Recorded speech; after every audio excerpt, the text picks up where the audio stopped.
Hello and welcome to the old Git Gooners Podcast, the final edition before the festive season is upon us. And I am going to actually hold off the intros for a moment because I'm going to do something which I need to prioritize. So forgive this blatant plug. The first thing I'm going to do is turn off my Zoom background because I can't show you this if I've got it on. So let me just get rid of that and my background. What's going on? Choose adjust background effects. No, right. So the reason I've done that is so I can put this to the camera and it doesn't disappear from view. And I've got to plug this, okay, because it's the new book I've written with Alex Finn. It is a review of the last season. It was commissioned by publishers at a point where my co-author was confident Arsenal would win something. Well, he got that wrong, but it's still a classic book. You can get it on Amazon, and if you're anywhere near the Tollington pub, they have copies behind the bar which are signed by Alan Smith and Adrian Clarke, who very, very good of them to join us for a book signing at the Tollington. So there are a few leftovers which went behind the bar. So Arsenal on the Edge, buy it now. If you're listening to this on the podcast platforms, I'm holding up a book, but it's called Arsenal on the Edge. Just look for that in your Amazon search, and then you will be good to go. So let me now go back to my screen and start with my introductions. So firstly, I've got to start with Mr. Simon Rose because he has picked a background echoing the past when he used to be a occasional guest on the Online Gooner Podcast. We used to record in the community centre behind that brick wall, have a Chinese meal, a bit of alcohol, and good times, good times. So fantastic to have that memory, Simon. We're now doing it online on Zoom. It's a hell of a lot easier to do. That's the reality of it.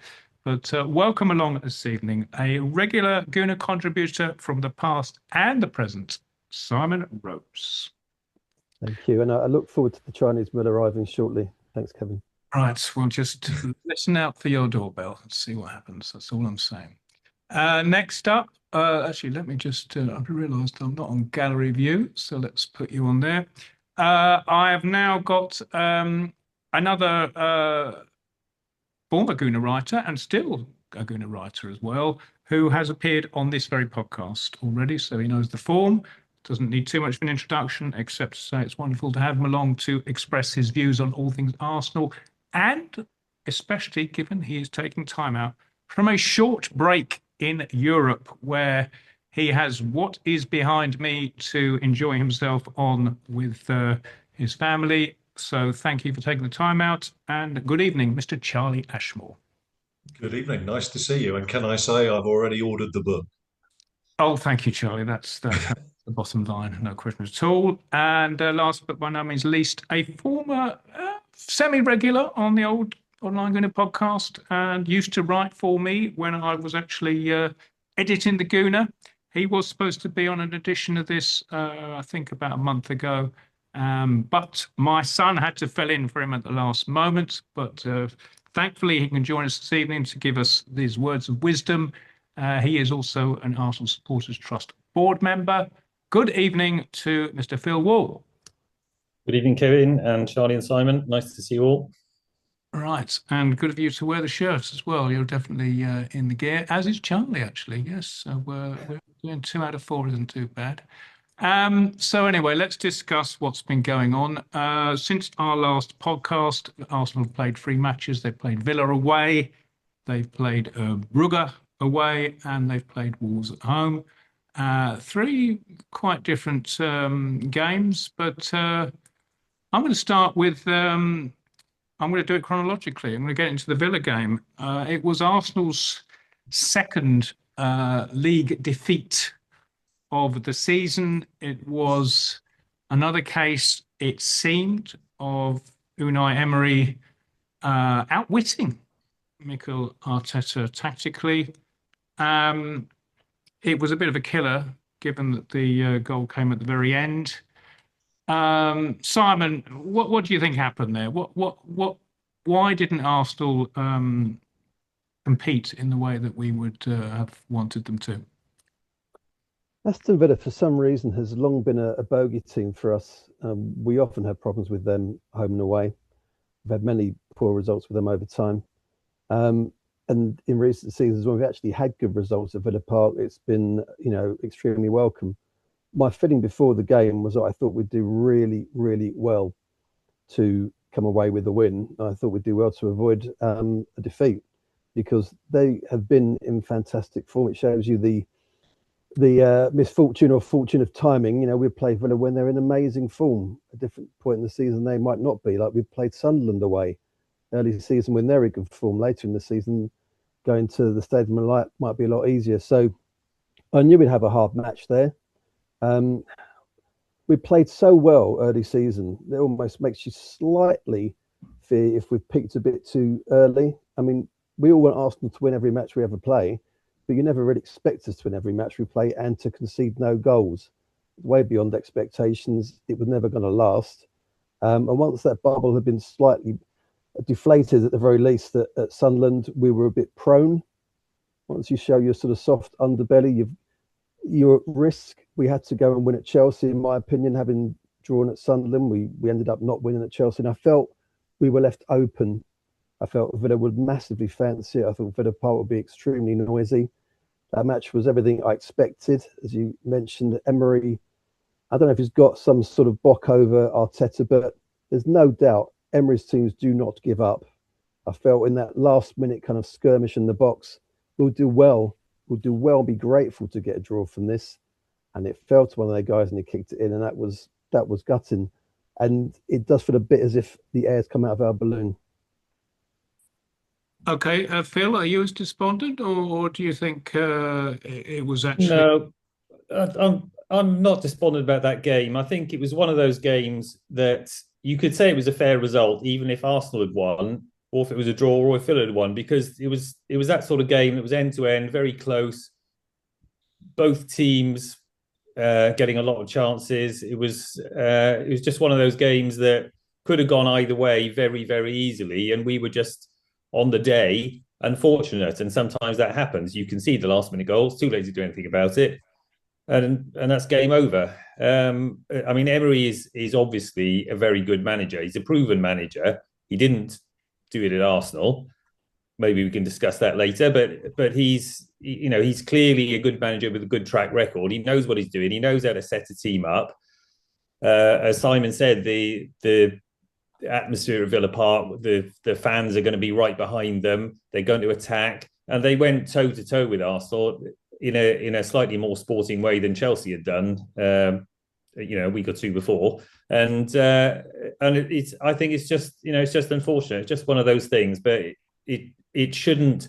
I mean, it probably did deflate the players a bit to lose last minute, in the same way you score a last minute winner, and naturally you're going to be elated. But I don't think that'll last. I think they realised that that game could have gone either way, and it was just unfortunate on the day.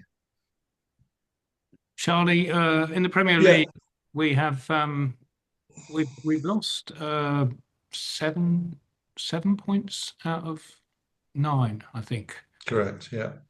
How are you feeling? Bit frustrated, obviously. I don't think it's a coincidence that I'm going to apologise now, because I'm going to say the I word. I don't think it's a coincidence that this run of results has coincided with the injuries to Gabriel and Saliba, we at Villa. If you look at Villa, we had to play, was it Timber and Nketiah, a centre half. Now, nobody at the start of the season would have banked on that. As it happened, I thought Nketiah had a really, really good game until he gave away that cheap throw in that led to the skirmish at the end, which Buendia was the only player who seemed to keep his head and knew he had to lift the ball. He did, and there was nothing anybody could do about it. It was a weird game, the Villa game. It felt as if it was the sort of game that probably had both managers tearing their hair out, because both teams made a lot of mistakes. There was a lot of giving the ball away. And I think that's what made it such an exciting watch for the neutral, whoever he may be. But it wasn't a very exciting watch from where I was in the away section. It was just very frustrating. We just didn't seem quite on our game. I don't know whether it's the injuries at the back have kind of unsettled people. We coped with injuries further forward, but the foundation of our early season form was the solidity at the back, the fact that we weren't conceding goals, we weren't conceding chances. And suddenly that's not the case anymore. As I said, that is no coincidence that Gabriel's been out during this period. There are a couple of other selection things. I mean, I thought it felt like a game too many for Rice. He looked dead on his feet for most of the game, and I personally wouldn't have played him in the midweek before, because for me the Villa game was the biggest game of the week. Eze on the left just didn't function, didn't really deliver. Can you still hear me? Yeah. And all in all, I think it was just one of those performances you get. We're not going to go through the season without dropping points. We're not going to go through the season without losing games. We're still ahead of the pack. We've had a couple of warnings with obviously Sunderland, with Chelsea, with Villa, and Wolves last week, which we'll come to, was a big, big warning. Now we need to react. We're still ahead of the pack, as I say, going into Christmas. If we can get a result at, I was going to say Goodison, but of course it's not Goodison anymore. If we can get a result at Everton, and that won't be easy, then that hopefully will set us off on a decent run. Okay. Manchester City are lauded as the main competition with Arsenal for the title. But if I was a Martian, it might look like one, but I came down and saw Villa's run of results with a lot of W's and one L in the middle. I think it was Liverpool from memory. I would say actually that was resembling Liverpool last season, probably around this time, when they put together an incredible run, and you got the feeling whenever they took the field that they were just going to win. Are Villa a flash in the pan, or do we need to seriously consider that they're in the title race? I personally don't think they're in the title race. I think if they're still up there come February, I think they'll consider themselves very fortunate, because although they've had a great run, I just can't see that they're going to keep that up. And the two teams that look to me as though they can keep it up is obviously Arsenal and Man City. And normally, you would have said Liverpool. Liverpool have faded so much this season, they can't really be considered to be in the title race, however much of a run they put together. But it appears, maybe this is oversimplistic, but it appears Arsenal and Man City are likely to finish 1 and 2. I can't see Villa finishing either 1 or 2. I know it happened with Leicester, but how that happened, I don't know. But, like the Invincibles, that was a one-off, a 5,000 to 1 chance. I can't see Villa recreating it personally. I just don't think they have the depth or experience or possibly even the belief that they can beat both Arsenal and Man City over a season. I think, Phil, from what you were saying there, and also what Charlie said before, was really interesting about us Arsenal at the back. I think Villa remind me of how we were 2 or 3 years ago, when we thought we were challenging for the league, but it was on the back of maybe 1, 2, 3 players playing particularly well. We have such an amazing squad now. We realise what kind of squad it takes to actually compete. I think Villa, a lot of it's about Morgan Rogers. They've basically just about got a spine, Villa, I would say. The keeper's very good, as we know.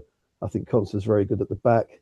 Chandler Swindon McGinn is good. Rogers is good. Watkins, I love Watkins, but he's not as effective as he was. Marlon, you think is going to get a bunch of goals, doesn't even always play. I think they're on thin ground for sustaining it. And as I always think, when you come towards the transfer window, if a team stays intact during the window and then just after the window, key player like Rogers does his hamstring, is out for 3 months, Villa are gone. But I think you made the really interesting point before about our defence. It really struck me in recent weeks with our form sort of wavering. that we had a lot of attacking players out and we coped quite amazingly. And we've started to cope less with the defensive players out. And it always strikes me that your defence is almost like the plug in the bath. If that plug is leaking, the water's not going to stay in that bath. We've had a really good defence all season. And when you're that good defensively, and whatever teams try doesn't quite work out early on in a match, they lose heart. And you've almost got the game partly won because the opposition almost doesn't even try that much thereafter. But once teams know your defence is suspect, they believe in themselves more and they go for you more. And that's, I think, what's really hit us in recent weeks. It's vital we get Gabriel back and that he and Saliba largely stay fit because, as we know, Declan Rice is like about 3 players in one. Marino's becoming very similar. We almost have more than 11v11. But if we don't have that defensive solidity, then teams are going for us. And look how empty we suddenly looked late on against Wolves. It kind of breeds, that kind of lack of form breeds other teams thinking they can have a go at you. And that's our problem at the moment. Yeah, I think there is an aura with Gabriel and Saliba at the back. There's more of an aura there that teams think, oh, how are we going to get past these two? How are we going to do it? And they're probably not thinking that right now. They're thinking, oh, people are scoring goals against Arsenal. We can score goals against Arsenal. Okay. I think we probably also play slightly differently when they're in the team as well, because we know we've got them at the back. We know how solid they are. We can be a bit more front-footed. But when other people are having to plug the gaps, Rice is perhaps playing a bit deeper than we'd like. Obviously, you've got Zubimendi in there. They're perhaps their first thought is about protecting the defence rather than, as they were earlier in the season, moving forward and trying to take the game into the opposition's territory. So I think it has an impact on both us and the opposition. Okay. I mean, do you think there's a possibility that Unai Emery, who's not looked on favourably by Arsenal fans, was the right manager at the wrong time? He inherited quite a interesting squad when Arsenal, basically was disposed of in 2018. I mean, could anyone have actually done better than Emery, or was it always doomed to failure? I think actually even more than the squad, what he inherited was a culture that was comfortable, that there was no real accountability. Players would just get picked regardless of how badly they played. There was no real challenge. There was no real threat in those sort of dying days of the Wenger era. And I think the only sort of manager who could have succeeded at that point was a manager who was prepared to come in and effectively do what Arteta did when he came in. Now, I think whether Arteta would have been able to do it at that point, 2 years earlier in his development as a coach, I don't know. But it needed someone to come in and really almost do a bit of a George Graham. We're standards. We're going to wear club suits and blazers, and we're going to, there's going to be no slacking off. You're going to be accountable for your behaviour as an Arsenal player. That didn't exist at the end of the Wenger days, and I don't think Emery was the man to bring it back. So I think the answer to your question is he is a very good coach. He's proven that pretty much everywhere he's been. But it was clearly the wrong time for him. But let's not forget, in his first season, that we played pretty well for the first half or 2/3, and then it started to go wrong. And by the end, it just, the whole thing was broken by the end. And for my part, good for him. I'm pleased to see him doing well somewhere else. Unfortunately, it's at our expense too often, but I think he was the right man at the wrong time. Okay. I think also, Charlie, every team needs a challenge, whether it's a team kind of high up in the table trying to achieve something good, or a team low down trying to avoid something bad. When you get a set of players that's kind of in the middle. If players aren't up for the challenge and they're messing about somewhat, they're not listening to what the coach wants. That's a disaster, really, for the coach, because there's a real basic truth in football. Coaches get sacked, players don't. And if the team's not doing so great and players think, well, what do I care? I've got 2 or 3 years left of my contract. I'll wait for the next guy. If the coach ends up falling foul, and you suspect that Emery had very specific standards, and the players sort of were up for it enough, and then weren't, and then that's when the division starts to set in. And as I say, it's the coach that gets lumbered for it. You look at Villa; they were kind of ready to maybe believe more in themselves, and they're kind of a bit shocked at how well it's sort of gone. Let's see if they cope with the expectation of staying high up in the table. Yeah, I agree with everything both the guys have said there, because Emery, clearly is a good coach. I think whoever came in after Arsene was on a hiding to nothing, because the club was so steeped in his own personality and culture by that time. The team had probably got used to being third or fourth and maybe didn't know how to even push to be first at that stage. It had gone on for so long. So whoever came in, as Charlie said, it would have to be something totally different, like George Graham coming in and setting standards and then bringing through a whole load of the youth team or whatever to just shake everything up.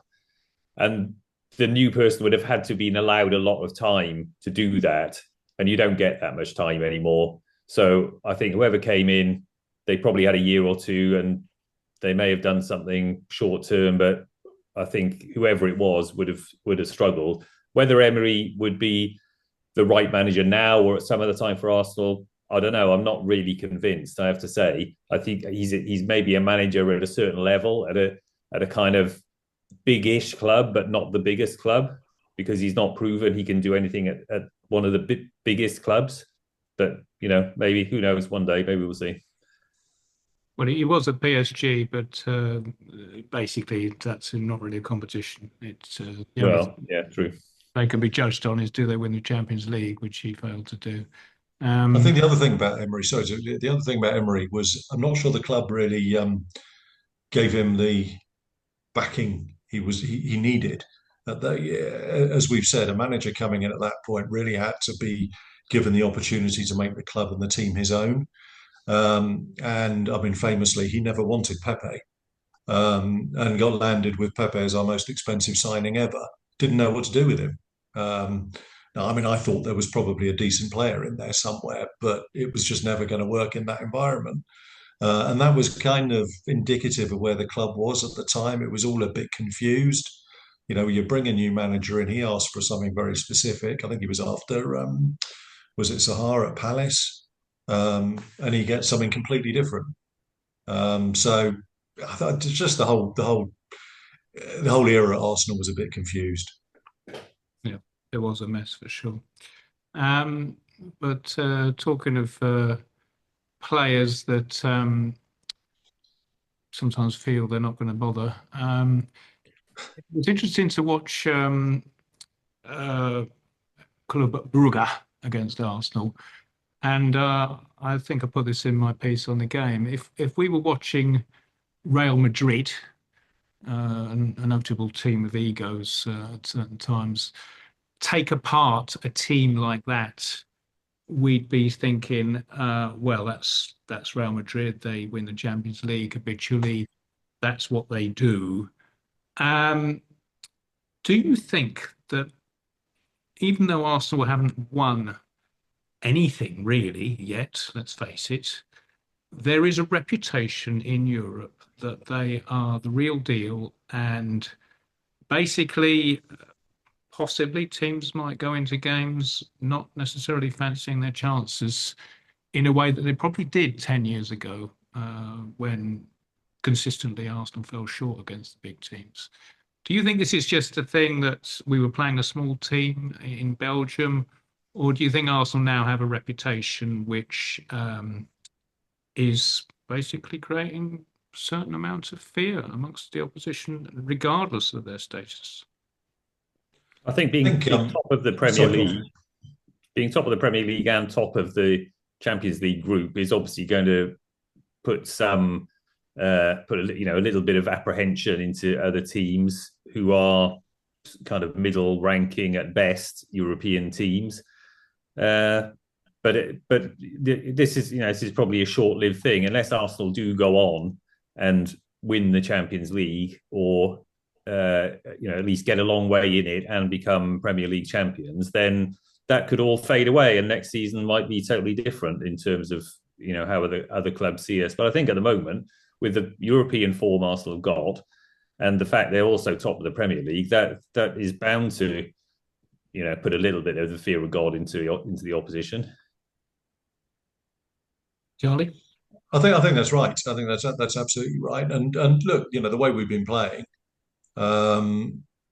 has, I think, sort of sent a message that we're one of the group of teams capable of winning the competition. That's a long way from saying we will win it. But, if you look at the last 2 years, what was it? Quarterfinal, probably should have done better against Bayern and didn't. Kind of fell short against Bayern last year. One step further, got to the semi-final, pushed the eventual winners very close. On another day, could have won. Donnarumma had obviously exceptional pair of games against us. So I think it's a combination, as Phil says, a combination of all these things. It's recent form in Europe. It's the fact that we've been challenging for the Premier League, one of the best two teams in the Premier League for the last 3 years. We're now top of the Premier League. We're top of the Champions League group. We're the only team with a 100% record. So, yeah, I think teams across Europe will recognise us as a team that's capable of winning the competition. And that's a relatively small group of teams. So if you're not in that group, you're going to play teams within that group with some trepidation. Okay. I think also, when you look at the nature that match against Bruges, they were pretty good. They had some good chances. Raya had to make some good saves, and then we just sort of suddenly scored some goals. I think there's obviously going to be a certain fear factor from teams that don't seem to be as good as us, but there's also that spectre of teams looking at us thinking, you know what, they haven't won anything, have they? Teams will have a pop. Our aura is somewhat thin. Our aura is to be tested. And it's also kind of easy, which is where my slight trepidation about us at the moment comes from, is it's slightly easy to be really good early season. We're only a third of the way into the season. If we've been this good and winning, loads of games and conceding no goals, and there was half a dozen games left, it would be really meaningful. Like 97, 98, we won the last 10 games. What did we get for that? Well, we won the league and the FA Cup. Now it's really early. And when teams saw how last season Liverpool finished top of that Champions League group, and they played a team that just about made it out the playoffs and then got knocked out, and that team went on to win it, it kind of shows you there's a bit of a thin veneer for how meaningful this early season form genuinely is. I mean, do you actually think it's easier to win the Champions League than the Premier League? Well, I've got a theory about this. Yeah, in a sense, yes, it is, because you can kind of win the Champions League by including some luck. You can't win the Premier League by luck, because the best team over the season, 38 games, will win the Premier League. And, you can say you have bad luck with injuries or whatever else, but ultimately the team that plays best in 38 games will win the league. In the Champions League, you can get the luck of the draw. You can have a lucky bounce that wins a game, which in the Premier League means nothing because it's a couple of points. But in the Champions League, it gets you through to the semi-final or the final. So in that sense, it is easier. But in another sense, there's, as Charlie said, a small group of teams who are likely to win the Champions League. And, it's not like 40 years ago when Nottingham Forest could turn up and win it 2 years in a row by basically winning 5 or 6 matches. And I think was it the second season they won it? Their hardest match was the first round against Liverpool. And then after that, they go and play, teams like Malmo in the final. That's not going to happen anymore. So from that point of view, you've still got to get past your Bayern Munichs, your Barcelonas, your Real Madrids, your PSGs if you're going to win the thing. So it's a kind of yes and no. I mean, there could be some luck involved, but you've still got to get past these massive teams. For Arsenal, I'd say winning the Champions League's harder than winning the league because we've never done it. Well, But yeah. history suggests that. But no, I mean, at the end of the day, the Champions League's a cup competition, as Phil says. You can win it. You can win it with a fair smattering of luck. Whereas the Premier League, you have to be the best team, for sure. But also fundamentally, to win the Premier League, you've got to be the best team out of 20 across 38 matches for 9 months. I mean, it's a hell of a task. The Champions League is a cup competition. Once you get to the knockout stage, you just have to beat the team that's in front of you, and it doesn't matter how brilliant the rest of the teams are. Half the rest of them get knocked out every round. You may not have to play the best teams. So it has massive prestige. And yeah, as you say, Charlie, we've never done it. There's a whole bunch of teams that have, where you think, wow, they've won the Champions League and we haven't. But technically, it's actually easier to win. But I think the prestige of it, the enormity of it has sort of got to us over time. And also the luck has to work for you. You think how we didn't get past Chelsea that season, we could have done, and who was left in the competition. The fact that Lehmann didn't need to get sent off in the final. The fact that Emery, when he was running through, and I was in that away end thinking, put that ball in that goal, this is 2-0, we probably won the European Cup, and he didn't. Fine lines can be an absolute killer, and the fine lines have just not worked for us yet. Will they? I hope so. I just think Declan Rice has got to stay fit. To me, he's the vital linchpin to all of this. I mean, let's just have a crystal ball here and say we think Arsenal will beat Kairat Almaty in the final game. They've got 1 point out of 6 matches so far. That will guarantee Arsenal a top 2 place in this group, which is as good as it gets, really. Do we feel that Arteta should take the Inter-away game seriously, or should he actually just almost throw it by just giving the main players a rest? How are you feeling about how Arsenal should approach that game in January? Well, I come at it from a very simplistic position. My view is that any week there's a Champions League game, that's the second most important game of the week. For me, winning the Premier League comes first.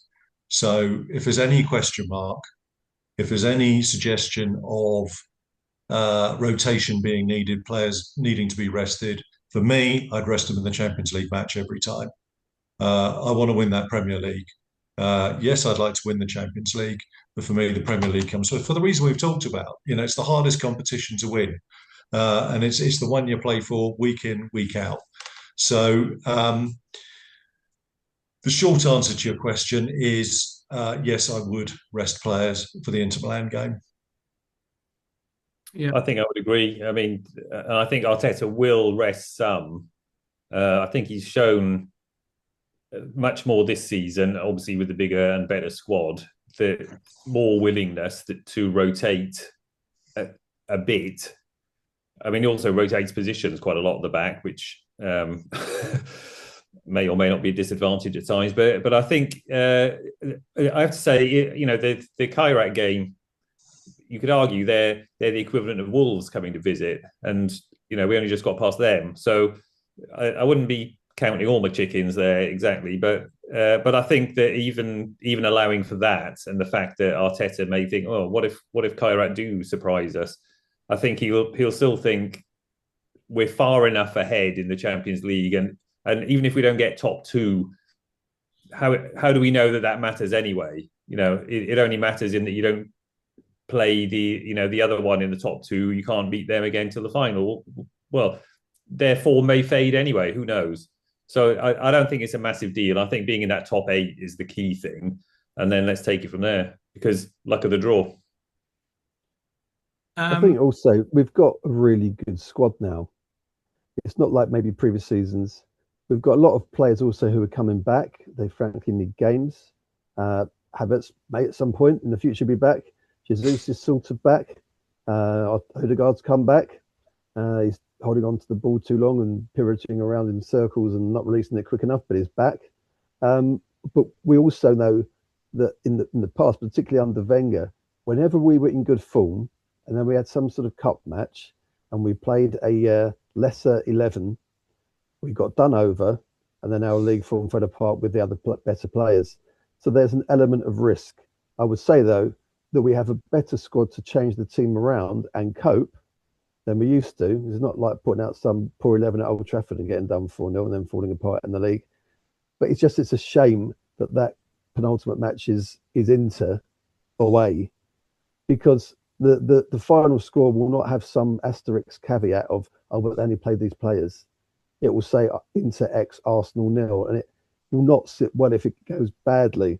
But it shouldn't go badly. It just might go a bit differently. We have to use our squad. Arteta's been very poor in the past at using the squad. We know we've half-wrecked our players by not switching things around. So use the squad. Well, in fairness, in Belgium, he did rotate quite a bit. I mean, he played Norgard at centre-back, and I think from memory, Calafiori was on the bench. So it was a very interesting selection there. I mean, we haven't seen much in Norgard. Can we draw any conclusions from what we've seen so far? I have to say I was very, very disappointed that Norgard didn't play against Brentford. I thought Rice should have been given a night off that night because, as has been said already, Rice is absolutely critical to our success, and we just can't play him week in, week out. We can't play him in every single game. And it seems to me, if ever there was a game that Norgard could come into the midfield for, surely it was against Brentford. So the fact that he didn't play him there, you begin to wonder if there's something about him that he just doesn't fancy, having seen him day in, day out on the training ground. He's an experienced Premier League player. Yeah, I think, Charlie, we'd all know that Norgard is basically the new Jorginho, but he has this reticence, Arteta, to give the sort of starters a break. I mean, it annoyed me. Not that I'm massively against international football. I know some people are, but Rice played twice for England, and I don't have a problem with Tommy Tickle wanting to pick the players he thinks he needs to play for the World Cup. That's his purpose. That's what he's been brought in for. But I just felt Declan Rice playing twice here is gonna come back to haunt us a bit. I think that's, you say, a perfect thing. Why not play Norgard against his old teammates? They might know how to nobble him, but he could tell us how to nobble them. We've got to be so careful because Declan Rice is like three players in one. The way he covers the pitch, the way he canters around like a horse in a field, we need to take advantage of that. In the way that Marino, who's come in as a midfielder who people thought wasn't very good and become a striker who scores a hat-trick for Spain, is like more than one player. We've got to take advantage of what these guys bring. We've also got to know when to protect them. And I think Arteta's still a little bit too much in the camp of play the obvious players. And we need to avoid that because it's going to haunt us otherwise. Well, I mean, a classic example of that, was at the weekend. I mean, why Ben White was played again, having only just come back from injury. And we ended up, I think we almost had three defenders out of position, where if you'd given Ben White a rest, you could have shuffled everybody across one and stuck Mark Lewis Skelly in at left back, and we'd have had a back four that made sense. And then, I don't know how long White's out for now. But yeah, still seems to be a weakness with Arteta, just overplaying players and not giving them the recovery time they need, especially when they've only just come back from injury like Ben White had. Yes, it was a mystifying back four at the start, but we'll get on to the Wolves. But to conclude with the Brugge game, two different types of goals, but both very good from Madueke. Do we feel he's a better player than, shall we say, his reputation suggested when Chelsea were quite willing to sell him? And has he? I mean, it's very early, but has he pushed on at all under Arteta, or do you think that was just a one-off that he was so effective? I'd say yes to both. Chelsea fans didn't want him to go. Chelsea fans did not want to sell him to us. So that's the first point. and they've been watching him week in, week out. I think early in the season, although he didn't score or I think have any assists either, he was in quite a few games our most threatening player by a distance. And I think the goals. Well, firstly, let me say the miss at Villa was one he put in the side netting at the end. That was very, very frustrating. But he was in the position where he needed to be to have that chance. He then scored the 2 goals. I think there's a terrific player there.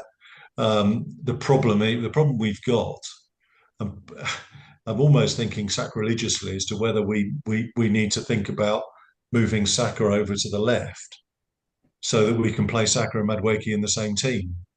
Because Saka can play on the left. I'm not sure Madueke can. Eze seems to be chronically ineffective when he's played wide. And I can't help wondering whether our best pairing on the wings is Saka on the left and Madueke on the right. I think you say a very interesting thing, though, Charlie, that you use the word there, positioning. Madueke had the ball. In fact, going back slightly, when there was interest from Arsenal in Madueke and people were like pathetically up in arms about it because, oh my God, that's not some other player from Chelsea. No, we don't assign players from Chelsea, but football world, clubs don't care who they sign players from. They're not going to say, oh, we won't sign a player because someone doesn't want us to do it. He was one of their most effective wide players, Madueke. He got a hat-trick last season for Chelsea at Wolves. I thought, what a player he is. I bet he won't play next week. And of course, he didn't. And Chelsea had to sign a new player every 10 minutes. So every next player who comes in there how on earth they think they're going to be the guy who plays, I have no idea. So, I was keen to get him. And like you say, he was buzzing early season, but wasn't scoring. Interestingly, he's been scoring since he's come back. But that first goal at Bruges, he just turboed into position and walloped the ball, which is great. But it's the second goal that really interested me because the ball comes in from a cross and it's not really aimed at Gyökeres in the middle. It's aimed towards the back post where Madueke makes a great run and scores with a header. And I just looked at it and thought, Gyökeres, that is movement. I don't know if we're going to come on to Gyökeres, but it concerns me. I like him, and it's the guy I wanted. I wanted us to get a bustler. I wanted a hustler, a bit like a Shearer kind of player. But a bit like when Jesus first came, I could tell straight away, we're not making chances for him. He's having to conjure stuff from thin air. We also haven't learned how to make service for Gyökeres, but I don't understand his lack of movement. He kind of hangs around in the middle. And I don't know if he's been told to do it, but if you're a striker and you're not getting much service, would you not just naturally find yourself coming deep and kind of demanding the ball? I just thought with that second Madueke goal, he demanded that ball. Gyökeres was kind of standing, sort of watching. And I think we've really got to work out how to get more out of him. But it's also quite uncomfortable that in the time since he's come, Gyökeres, Jesus has been out for a massive amount of time. Havertz has been practically forgotten by everybody outside of Arsenal. He's had one game in almost the last year.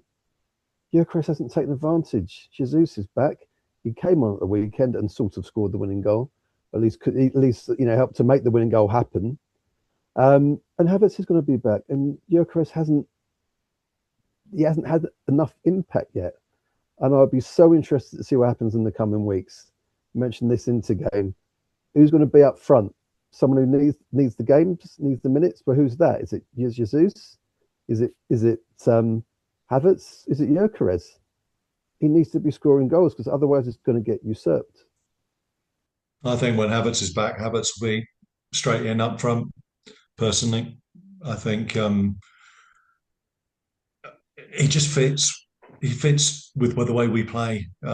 His scoring record's nowhere near as bad as people like to make out, but his contribution to the team is just streets ahead of Gyökeres. But the thing that really worries me about Gyökeres, and I'm not prepared to give up on him yet.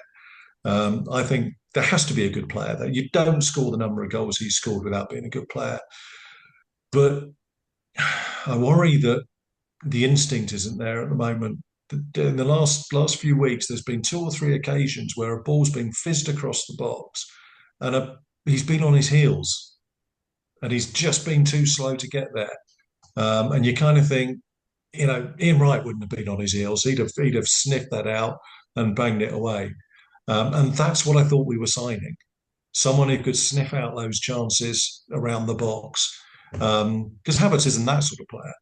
He's not a 6-yard box sniffer of chances. I thought that's what we were getting, and it worries me that he's not. He's missed a few of those opportunities. To go back to Madueke for a minute, just to agree with what Charlie said, he was great at the start of the season. He wasn't scoring goals. Scoring 2 goals in a match clearly is not going to happen every match. Hopefully, he will score more, and I think he's a decent player, and he can improve further.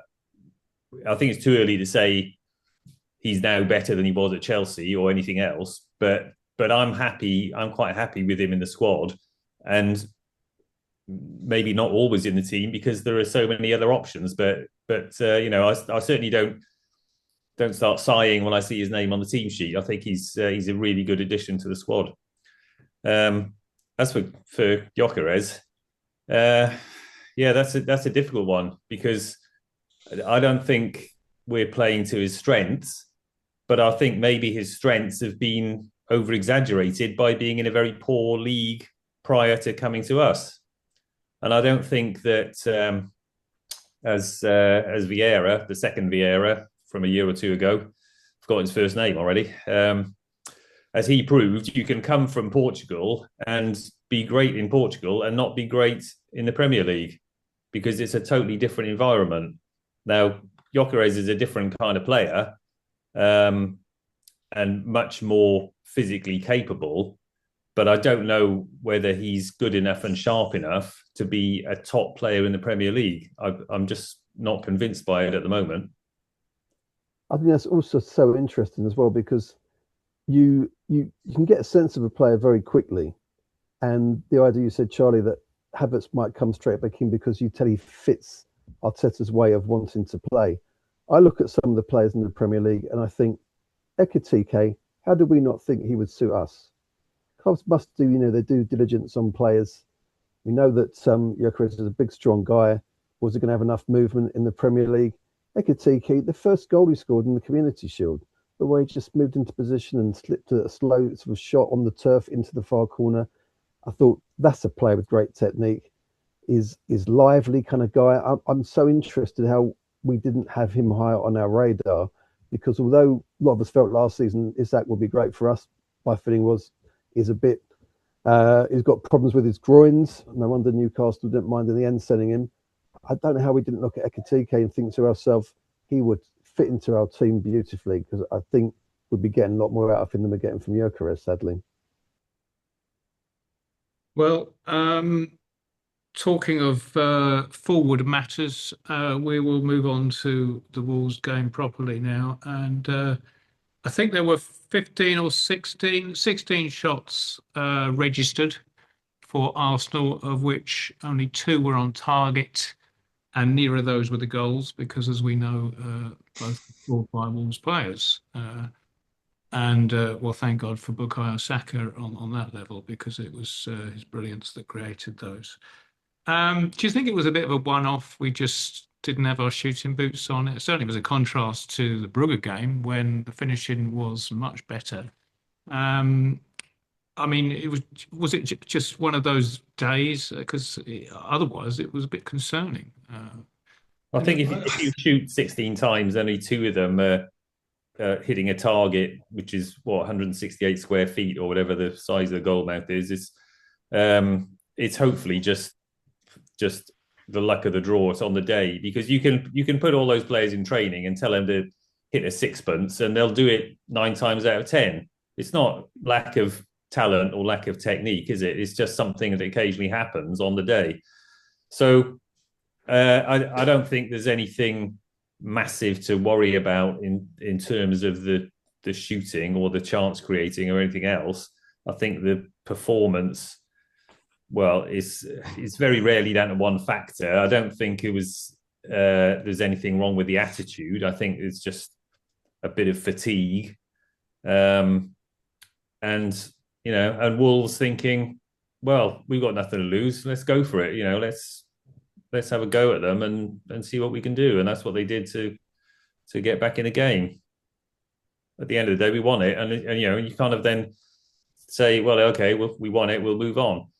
If we'd lost it, would there be a big inquest? Well, yeah, there would, because it was the bottom team in the table, and they haven't won all season. So you can, you over 38 games, you're going to get anomalies, and they kind of iron themselves out over time. And luckily, we were just on the right end of it, just at the very end of the game. But just one of those days in terms of the shooting, but the result ended up the correct way. I think for me, the most worrying thing about the Wolves game was less the 16 shots, only 2 on target, as Phil says, that happens. It was our reaction to going ahead. The game had been played almost entirely in the Wolves half. And then suddenly the game was in our half. And that has to be down to something switching in the way we played. And it almost felt inevitable that they were going to get a goal somehow, because we were just letting them play across the entire our half of the pitch. Instead of the ball being down their end, for that 5 to 10 minute period, we couldn't get it out of our half. We just couldn't get it out of our half, and suddenly they looked like a football team again. And I don't know what that was, and that worries me. Well, I think until the point where we scored, they've come onto the pitch with 1 point. If they don't concede a goal, they've still got 1 point at the end of the game. As soon as they concede a goal, they think, well, we may as well go for it. There's nothing to defend now. Let's attack. And at the same time, Arsenal are going to think, well, we scored now. Not consciously thinking we can relax, but psychologically, that has an effect. Maybe, you might only drop off 5% in terms of effort or concentration or whatever else, but 5% might be quite a lot in the Premier League, where the differences between teams are very small percentages. There's all these factors that cause games to swing one way or the other.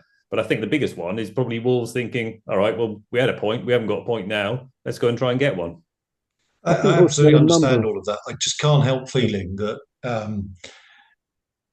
we've said earlier, we're in a 2-horse race with City. I can't help feeling that City's reaction to going 1-0 up and Wolves coming at them would have been to take advantage of the space that's being created and get a second and a third. But we didn't do that. We just retreated. And it didn't seem to be a coherent plan.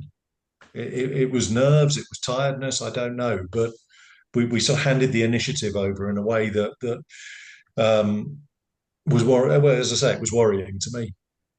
Well, I think there was a number of factors involved. One being, we'd obviously had a lot of really hard games every 3 or 4 days or so for quite a stretch. And then we knew we were going to have sort of a week off. That comes into it. It's only Wolves at home, and they've only got 2 points out of 15 matches. So that partly comes into it. There's also that we have our repeatable style of football, which is largely based on control. We really just played controlled football for 15, 20 minutes. And it kind of really alarmed me that we were just kind of doing the slow horseshoe, go wide. We weren't slipping the ball into the middle, partly because Gyökeres doesn't come deep for the ball, just kind of waits for it. I was very interested watching the Man United Bournemouth game earlier in the week, when Bournemouth were going wide with the ball, and then immediately they were inverting straight into the middle and were right at United's half of their defence. We didn't do that in the game against Wolves. And I think there's a thin line when you go into a match like Wolves, where everyone looks at it and thinks, you know what, if we get this right, get the odd goal early on, this is basically going to be 5-0. We don't even have to play great. It will just work itself out. Goals will come at certain points. And I think we reached the stage where, even though we're a fantastic team this season, the Wolves are the worst team, any bunch of idiots can come and turn up and be organised. So they came and they were organised, and we were slow and controlled, and they were able to deal with it. We obviously got a bit of a weird goal to go a goal up, and then they started making changes. They brought other players on that were making them a bit better, and we were not responding. It was almost like we were playing a separate match to them. Like we were completely oblivious to the fact that 1-0 might not become 2 or 3-0. And as you say, we had that look that we Arsenal fans know, we recognise it, like a boxer's just been caught on the jaw and is, sort of pushing the jabs out, but you know that their feet have gone a bit, the knees and the legs have gone a bit, and we looked vulnerable. We weren't coming out to block the ball. They looked like they were going to have a shot and it was going to hit somebody and go in, like a deflected goal. You can sometimes look at that away corner, they're sitting there still, not, stationary, not moving, and you look at them and you can just think, I can see you going mad in a minute. And then it happened. And you just knew in that moment, right, there's a few minutes left. We have got to win this game, not just because we need the points, but you cannot not win that match against Wolves because everyone will fancy their chances against you. Everyone will be laughing at you. You've got to find a way. And we did the one thing in that match inside 10 seconds we hadn't done in the rest of the whole game is we suddenly played quickly. And the ball got slipped out to Saka, and rather than messing about, he whipped in a cross, and you just knew it looked like a goal might look when a goal's about to happen, and someone gets there the net and it's in the back of the net, and that's those 10 seconds that won us that game. The rest of the game, we faffed about playing slow, controlled football, like simply Wolves will stand back and admire it, and we've got to learn from it. We know that the schedule is incredibly intense. The playing and the training and the travelling and the recovery and everything else. But no one's going to stand by and say, you know what, Arsenal, you're really good, we'll let you win the league. No, everybody will trample you underfoot if you give them half a chance. We've got to reset the moment to understand all of these factors and be ready for all of it. Otherwise, yes, Man City will catch us up. And I'm telling you, do not disregard Liverpool. They've had a very poor run, but they've got fantastic players. If they click, and in particular, if they got a good result against us in the weeks to come, they are not very far behind. And we suspect that they're poor at our own peril because they're coming. Okay, interesting. Well, we've obviously got a lot of games coming up. The first question is, do Arsenal actually need to buy anybody in the January window, or do you think it's just a matter of getting the injured players back? It's a matter of getting the injured players back. If any of our defensive injuries turn into long-term ones beyond, I don't know how long Ben White's going to be out for. But if we lose one of our centre halves for for a significant period of time, we may just need some reinforcement there. But if our injured players come back, our squad's plenty strong enough. I think it's going to be difficult to find anybody good enough to fit in January. Yeah. That's always the problem, isn't it? Yeah. I can't see there being a massive amount of transfer movement in January, and I don't know that. Well, presumably Arteta and his scouts are looking at people all the time, but most of them are not available in January. And are they going to be an improvement on the current squad? Because I think that's quite difficult at the moment. And also, how much more money is Kroenke prepared to put up? Is he prepared to buy another couple of £50 million players or more at the moment? I don't know. He spent a lot of money and he hasn't seen a trophy yet. Is his main motivation seeing a trophy, or is his main motivation just increasing the value of the club? Well, who knows? I'm sure he likes a trophy. He's won a few with his stateside teams, but I don't know how much more money he's prepared to put in to bankroll things at the moment without actually seeing success on the pitch. Maybe it doesn't matter. Maybe it does. But I think, in fairness, what the Kroenkes look at are the balance sheets, and ultimately, Champions League progress is going to pay a lot of bills. Yeah, that's true. So I'm not convinced they are as obsessed with trophies as we might be. On that front, just to wrap up, we do have a League Cup quarter-final against Palace. Now, if we get through that, we've got a game in January and a game in February, midweeks, when we would be playing a semi-final against the draws against Chelsea, is it? I can't remember. I think we've got Chelsea, yeah. Chelsea, yeah. How do you think Arteta is going to look at that Palace quarter-final? Do you think he he might consider this tournament a bit of an inconvenience, or do you think he'll play a team that means he really wants to progress, which would be a change, because in previous rounds it's definitely been a lot of the second stringers have had an outing.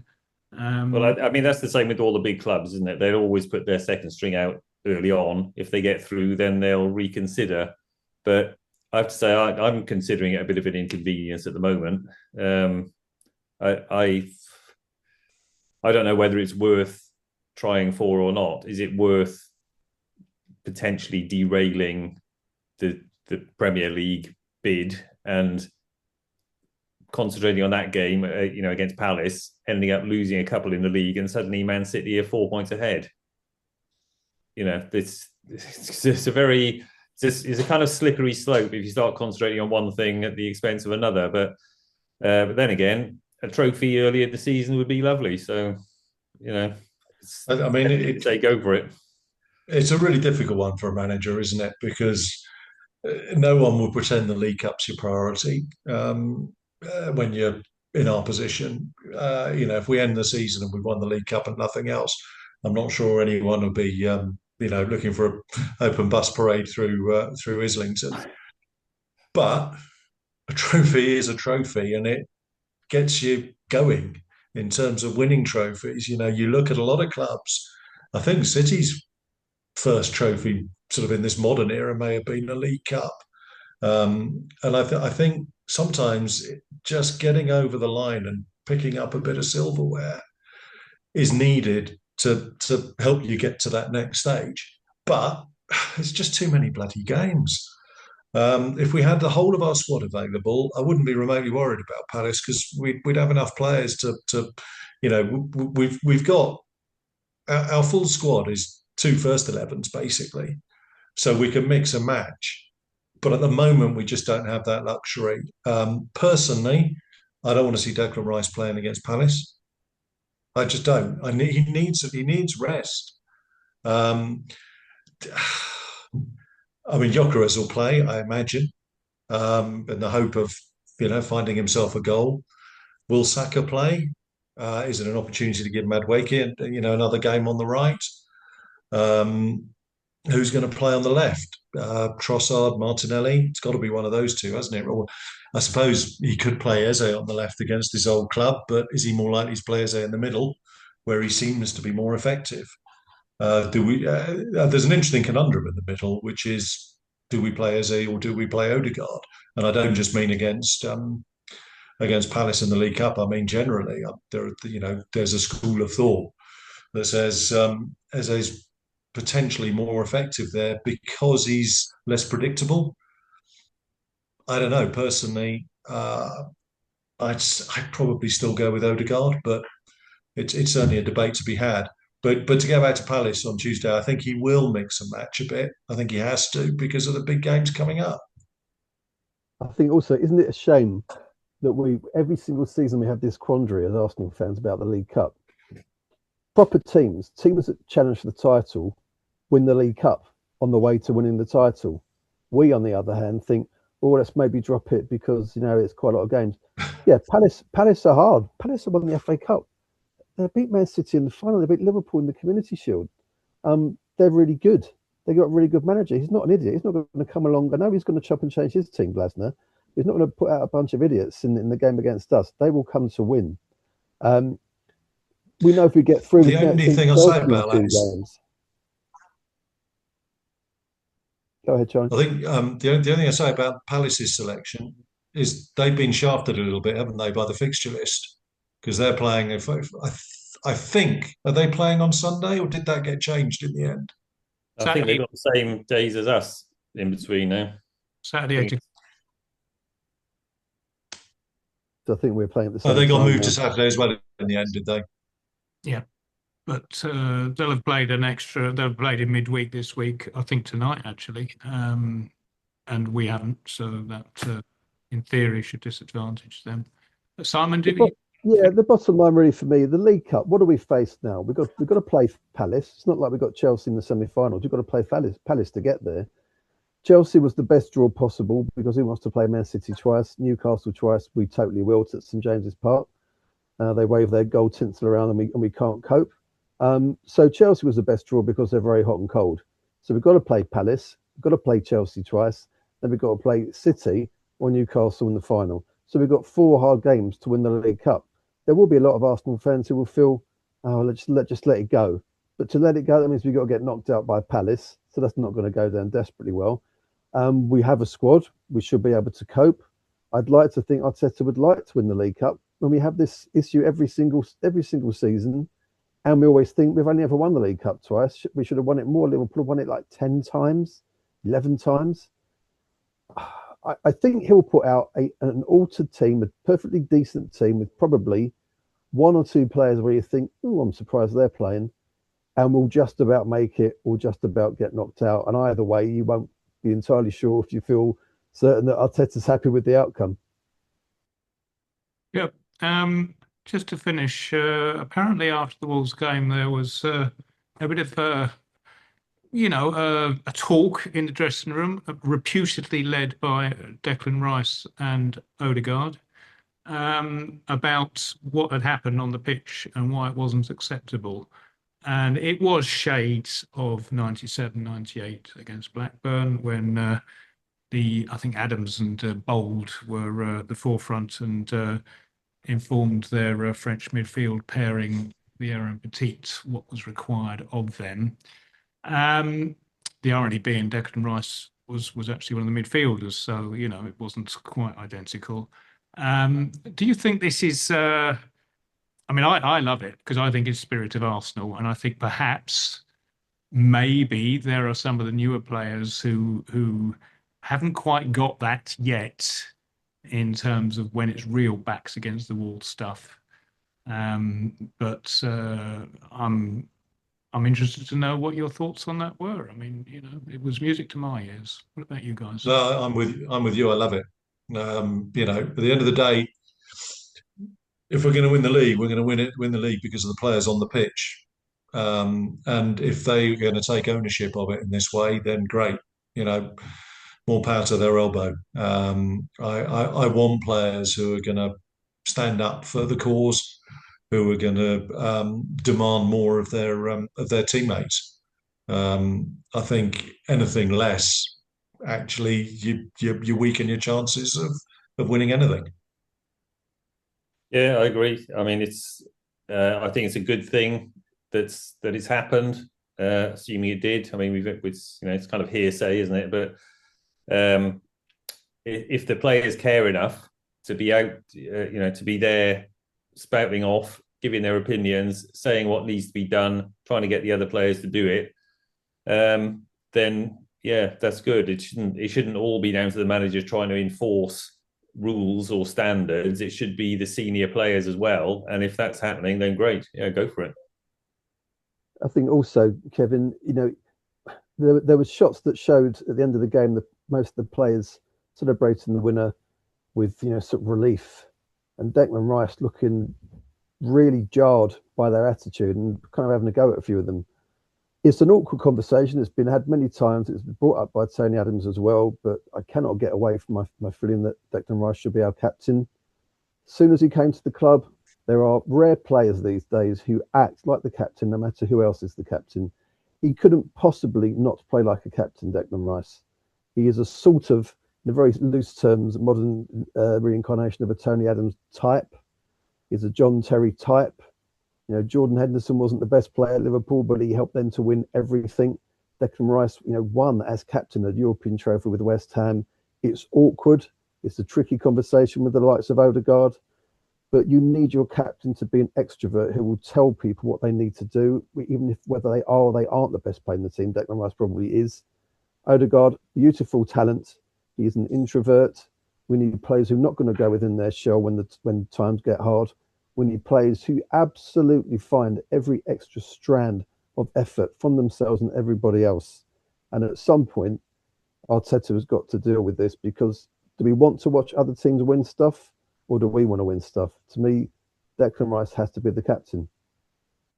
Yeah, well, there's two ways of looking at that. Another one is just an armband, and Granit Xhaka was always the captain, even when he wasn't wearing it. But the other thing I will say on that is that it's interesting that you never see Rice raise his arms to the crowd to get the noise up. He tends to do it more in a different way to his teammates rather than look outside, because I think he's aware that actually the crowd feeds off the team rather than it needing to be the other way. And I just say how irritating I find that. It really winds me up when the players do it. Yeah, Me too. there we are.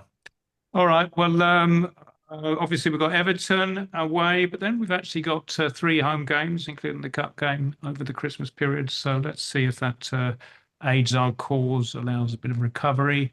But on that festive note, just to mention that in theory, fortnight today is New Year's Day. I'm not going to be dragging people out for a podcast then. But the following Thursday, we are at home to Liverpool. So the next edition of this podcast will probably be happening on the Tuesday before the Liverpool game and be available on the day before on the usual platforms. So that's just looking ahead. So I will see everybody in 2 weeks and 5 days' time. But for now, it is many thanks to our guests, Charlie Ashmore, Phil Wall, and Simon Rose for joining me. And with that, I am going to say that I hope all our listeners have an enjoyable festive season, not least because we are getting the results we want from our team. With that, I will bid you all farewell and see you in January.